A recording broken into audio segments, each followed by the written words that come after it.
তো বোনের বাড়িতে এসে স্নান সেরে ড্রেসপত্র শাড়ি ফাড়ি পরে বেরিয়ে পড়লাম। তো কলেজের সামনে দিয়ে যাচ্ছি, অনেক স্টুডেন্ট যারা দুর্গাপুর কলেজে পড়াশোনা করতে আসে।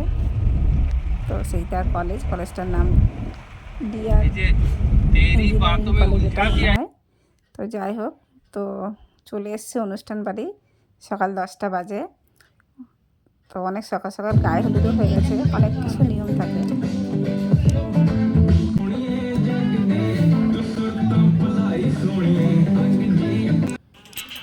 তো ওই গেটে ঢুকছি, এটা উপনয়ন বলে, মানে পৈতে হয় এটা।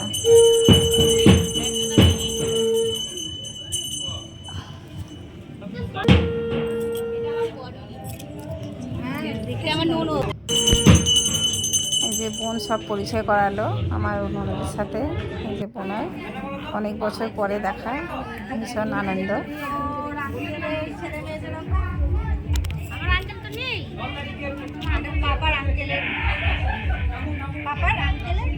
এই হলুদ শাড়ি পরা ছিল ছোটো বোনের বড় ননদটা, আর এটা দরজার কাছে কি একটা নিয়ম সারছে পুজোর। তো সবাই মিলে দেখছে। তো ওই হলুদ কালার চশমা পরে আমার ছেলে দাঁড়িয়ে আছে, ছোটো বোনের ছেলে টাটা করছে। পুচকো সোনা।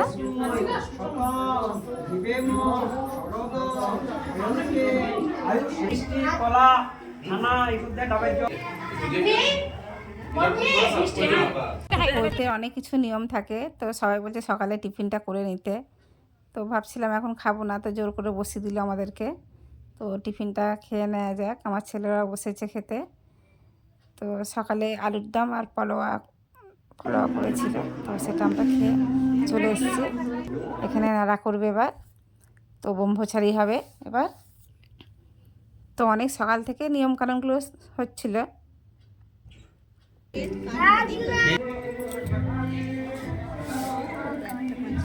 তো আমাদের পুচকো হবে, তো বলছে দেখ ভালো করে, তোরও এটা হবে আর তিন বছর পর। তো যাই হোক বন্ধুরা, ভাবলাম শর্ট করে একটু ব্লগ করে তোমাদেরকে দেখায়। আর রাতের যখন পার্টি হবে সেটা আর একটা ভিডিওতে আসবো। তো মোটামুটি হয়ে এসছে। এটা হোম হয়েছিল, হোমের মধ্যে পায়েস রান্না করছে। নিয়ম আছে যে অনেক কিছু, সে নিয়মগুলো তখন এই কপিনটা পড়াতে পারে না তো, ব্রহ্মচারী হয়ে গেছে, ল্যাঙর ট্যাঙর পরেই দাঁড়িয়ে আছে। তো এবার যারা ভিক্ষা দেবেন তারা সকাল থেকে উপোস করে আছেন।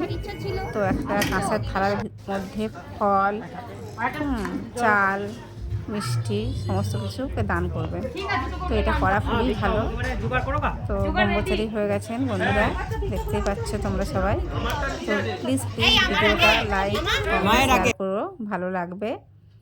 আর এই কাজেতে মামা মামি হচ্ছে মাস্ট, মামা মামিদের এই লাগে এই কাজটা করতে। দেখো কত লোক সব ভিক্ষা দেবেন, সব দাঁড়িয়ে আছেন ব্রহ্মচারীকে। আর ও 3 দিন ঘরে থেকে বেরোবে না, কারোর মুখ দেখবে না। এটা হচ্ছে নিয়ম ব্রহ্মচারী, এদের পড়তে হয়, অনেক নিয়ম আছে। তো যাই হোক বন্ধুরা, ব্রহ্মচারী হয়ে গেছেন। চলো বন্ধুরা, রাখলাম, টাটা, ভালো থেকে রাতে ভিডিও।